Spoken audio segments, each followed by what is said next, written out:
तो आज हम लोग करेंगे preamble of Indian constitution. Bharat का कॉन्स्टिट्यूशन में जो प्रस्तावना दी हुई है प्रीएम्बल, उसके बारे में क्या है, इंपॉर्टेंट क्वेश्चंस बनते हैं एग्जाम में, वो जानेंगे। तो बिना किसी देरी के आइए शुरू करते हैं। तो देखिए, सबसे पहले आपको नोट करना है ये सब चीजें।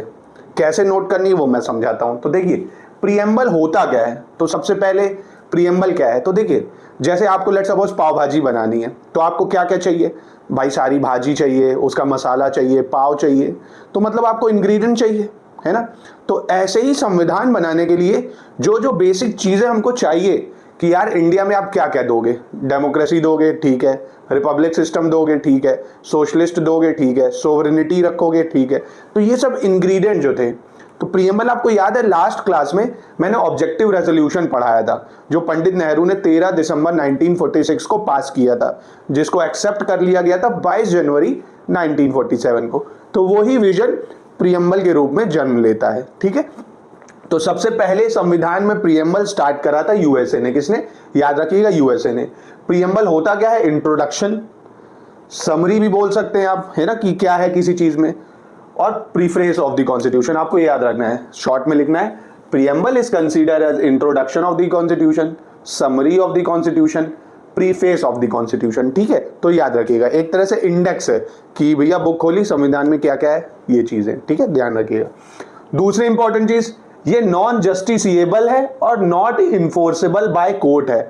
अब इन दोनों का मतलब क्या है वो समझिए। देखिए, नॉन जस्टिसिएबल का मतलब क्या है। अब देखो, जस्टिसिएबल होता है जैसे मैंने किसी का मर्डर किया और मैं कोर्ट गया, तो कोर्ट ने क्या करेगा, कोर्ट मुझे सजा देगा, मतलब वो जस्टिसिएबल है, न्याय उचित है। मतलब वो केसेस जिसमें कोर्ट को पावर है न्याय देने की, वो जस्टिसिएबल होते हैं। और वो केसेस जिसमें कोर्ट को अधिकारी नहीं है जस्टिस करने की, तो वो नॉन जस्टिसिएबल है, ठीक है। इसीलिए इनको बोला जाता है नॉट इन्फोर्सेबल बाय कोर्ट।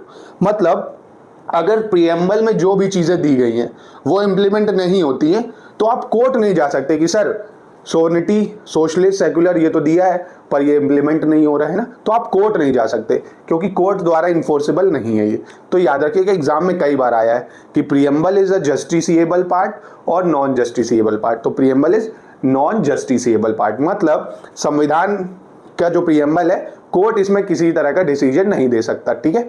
तीसरी इंपॉर्टेंट चीज, अब इसमें अमेंडमेंट अभी तक सिर्फ एक बार हुआ है जीवन काल में, अभी तक एक बार अमेंडमेंट हुआ है, 42 कॉन्स्टिट्यूशन अमेंडमेंट एक्ट 1976। कब हुआ है, 42 कॉन्स्टिट्यूशन अमेंडमेंट एक्ट 1976 में। इसीलिए इसको मिनी कॉन्स्टिट्यूशन भी बोला जाता है, क्योंकि इंदिरा गांधी ने इसमें बहुत सारे अमेंडमेंट करे थे, ठीक है। तीसरी चीज, कौन सी 3 चीजें ऐड हुई हमारे प्रीएम्बल में, तो सोशलिस्ट, सेक्युलर, इंटीग्रिटी। कौन सी चीज, सोशलिस्ट, सेक्युलर, इंटीग्रिटी। अभी सबका मतलब बताऊंगा, आप बने रहिए वीडियो में। तो अब ये बहुत इंपॉर्टेंट है, याद रखिएगा। अब प्रीएम्बल आपने देखा होगा, ये प्रीएम्बल आ गया आपके सामने। तो we the people of India having solemnly resolve to constitute India into sovereign सोच। अब आपको आती भाई प्रीएम्बल को याद कैसे करें। तो प्रीएम्बल को ऐसे 4 पार्ट में आपको याद रखना है। तो पहला part, we the people of India, ये बात करता है सोर्स ऑफ पावर की। किसकी, सोर्स ऑफ पावर की। जो संविधान है हमारा, वो शक्तियां कहां से लेता है, तो संविधान को शक्ति देती है जनता, क्योंकि संविधान को बनाया किसने, जनता द्वारा चुने लोगों ने। तो we the people of India, source of power क्या है, we the people of India. दूसरा चीज आप दिख रही होगी आपको, क्रोनोलॉजी ऐसे ही रहेगी, sovereign, socialist, secular, democratic, Republic. Exam में आ जाता है कि भाई इसको क्रोनोलॉजी में सेट करें, तो कैसे, sovereign, socialist, secular, democratic, Republic, ठीक है। Sovereign, socialist, secular, democratic, Republic, ऐसे बोलोगे। तो ये क्या है, ये है नेचर ऑफ स्टेट।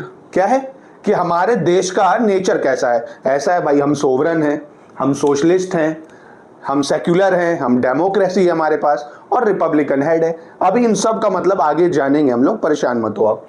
दूसरी चीज जो आती है नेक्स्ट, ये दिख रहा होगा आपको, तीसरा फेज, कि secure all it's citizen justice. तो ये ऑब्जेक्टिव है हमारा, उद्देश्य क्या है भाई, आपके संविधान का क्या उद्देश्य है, ऑब्जेक्टिव क्या है, जस्टिस देना। कितने टाइप का जस्टिस, इंपॉर्टेंट है, आ जाता है कि भाई जस्टिस कितने टाइप का, तो सोशल, इकोनॉमिकल, पॉलिटिकल जस्टिस।